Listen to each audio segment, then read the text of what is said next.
डिब्रूगढ़ में मोरान बाईपास इस खास मार्ग पर उतरा पीएम का जहाज। जाने क्या होती है इमरजेंसी लैंडिंग फैसिलिटी।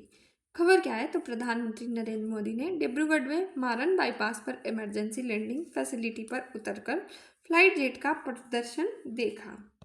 तो कुमार भास्कर वर्मा तथा आईएम का उद्घाटन हुआ था। तो 225 इलेक्ट्रिक बसों को हरी झंडी डाटा सेंटर का अनावरण दिया गया था। पीएम मोदी की यात्रा की वजह थी fighter jet transport aircraft helicopter का प्रदर्शन देखने वो पहुंचे थे। उसी के साथ ELF क्या है तो मिलिट्री और सिविल एयरक्राफ्ट की इमरजेंसी लैंडिंग और टेक ऑफ के लिए बनाया गया ये ELF होता है। इंडिया एयर फोर्स की मदद से ये बनाया गया है। कार्यक्रम का पहला उद्देश्य ब्रह्मपुत्र नदी पर बने कुमार भास्कर वर्मा सेतु का उद्घाटन करना था और सेतु की विशेषता है ये पुल गुवाहाटी को और नॉर्थ गुवाहाटी को जोड़ता है। 3030 करोड़ की लागत से ये बना है। ये 6 लाइन एक पुल है। उसी के साथ नॉर्थ ईस्ट इंडिया का पहला एक्स्ट्रा ये डोज्ड पुल है। उसी के साथ हम देखें दूसरा उद्देश्य क्या है तो दूसरा उद्देश्य IIM यानी कि इंडिया इंस्टीट्यूट ऑफ मैनेजमेंट का भी उद्घाटन होना था। इसका उद्देश्य एक टेम्परेरी कैंपस हायर और मैनेजमेंट एजुकेशन को बढ़ावा देने के लिए बनाया गया है। उसी के लिए कुमार भास्कर वर्मा के निर्माण से लाभ होगा यानी कि जुड़वा शहर का विकास, जुड़वा शहर का निर्माण, उत्तर गुवाहाटी मुख्य शहर पर दबाव कम होगा। उसी के साथ यात्रा के समय में भारी कमी आएगी यानी कि गुवाहाटी और उत्तर गुवाहाटी के बीच 45 मिनट से लेकर 1 घंटे से ज़्यादा का समय लगता है। 7 से 10 मिनट में तय की जाएगी अब यात्रा। ट्रैफिक समस्या को खत्म कर देगा ये भास्कर पुल।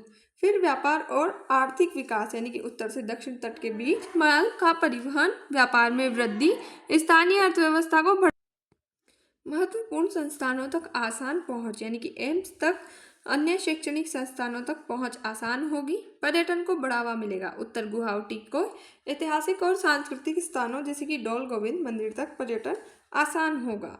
सुरक्षित और आपदा प्रतिरोधी भूकंप संवेदनशील क्षेत्रों में बना है। बेस और आइसोलेशन तकनीक और ब्रिज हेल्थ मेंटरिंग सिस्टम का उपयोग किया जाएगा। साथ ही साथ हर मौसम में कनेक्टिविटी बनी रहेगी। मानसून या ब्रह्मपुत्र के तूफान के दौरान फेरी सेवाओं के बंद होने की समस्या अब नहीं रहेगी। इलेक्ट्रिक बसों को दिखाएंगे हरी झंडी। प्रधानमंत्री PM बस सेवा स्कीम 4 शहरों जैसे कि गुवाहाटी में 100, नागपुर में 50 और भावनगर में 50, चंडीगढ़ में 25 यानी कि कुल 225 बसों का जो है उद्घाटन होगा। इसका उद्देश्य है 169 शहरों में सार्वजनिक निजी भागीदारी बढ़ाना, 10,000 इलेक्ट्रॉनिक बस चलाना और 20,000 करोड़ रुपए की केंद्रीय सहायता देना। 3 से 40 लाख आबादी वाले शहरों में हरी गतिशीलता लाना।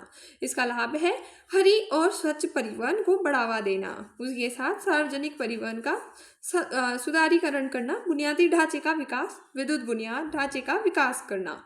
उसके साथ सुलभ यात्रा और दिव्यांगों के लिए रैंप लिफ्ट सीट उपलब्ध कराना, आधुनिक सुरक्षा पैरामीटर, GPS और रोजगार सृजन को बढ़ावा देना।